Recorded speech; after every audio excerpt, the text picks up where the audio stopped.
warahmatullahi wabarakatuh. Bapak Ibu sekalian, saya akan menyampaikan terkait dengan materi Dr. Syihabuddin Said, Magister Sains, di dalam memberikan motivasi kepada mahasiswa dengan judul Strategi Pembelajaran dan Motivasi Belajar. Untuk materi strategi pembelajaran, adapun tujuan umumnya adalah memahami dan mengembangkan strategi pembelajaran, memotivasi diri dan mahasiswa untuk terus belajar. Kemudian tujuan khusus pembelajaran adalah menjelaskan strategi pembelajaran di perguruan tinggi, menjelaskan motivasi belajar di perguruan tinggi, serta menjelaskan tuntutan belajar di perguruan tinggi.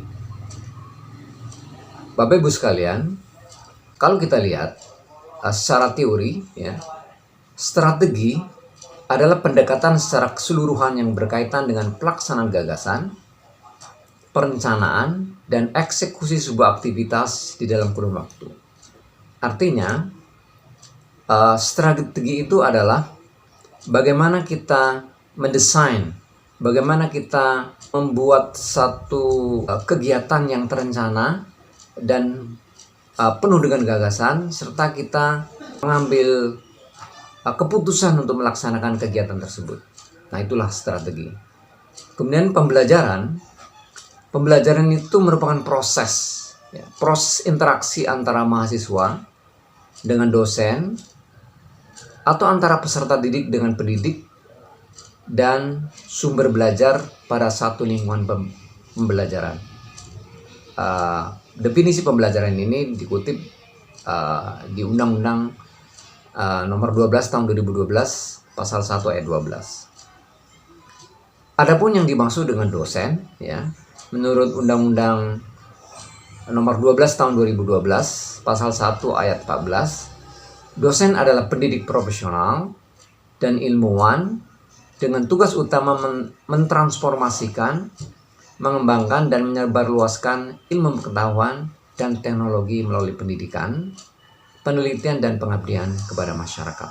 Nah, ini seorang dosen harus bisa mendiseminasikan atau mentransformasikan keilmuannya, serta harus juga bisa mengembangkan dan menyebarluaskan terkait dengan tridharma perguruan tinggi, yakni pendidikan, penelitian dan pengabdian masyarakat. Adapun mahasiswa, ini definisi mahasiswa menurut Undang-Undang nomor 12 tahun 2012 pasal 1 ayat 15. Mahasiswa adalah peserta didik pada jenjang pendidikan tinggi. Kemudian standar seleksi mahasiswa dalam kajian Islam yaitu ada 6. Jadi adab dalam kitab taklim itu yang pertama dakaun, dakaun itu harus cerdas. Kemudian hirsun itu harus rajin. Jadi seorang peserta didik itu harus cerdas, harus rajin. Kemudian yang ketiga istibarun, harus sabar. Kemudian yang keempat bulghah itu cukup ada biaya yang digunakan untuk melaksanakan proses pembelajaran tersebut.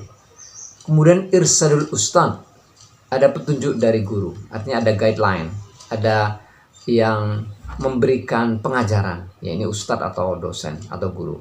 Kemudian tuluz zaman, nah ini waktunya panjang. Nah, jadi di dalam proses pembelajaran itu memang diperlukan kecerdasan, diperlukan ketekunan, diperlukan kesabaran. Kemudian juga tidak kalah pentingnya adalah biaya.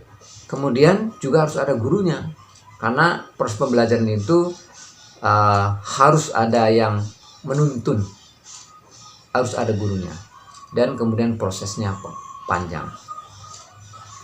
Pembelajaran adalah suatu proses atau kegiatan dengan sistematis yang bersifat interaktif dan komunikatif antara dosen, guru dengan mahasiswa, baik dihadiri secara fisik maupun non fisik. Kemudian tentu seorang guru dia harus menguasai kompetensi yang akan disampaikan. Ini menurut Zainal Arifin tahun 2009 ya.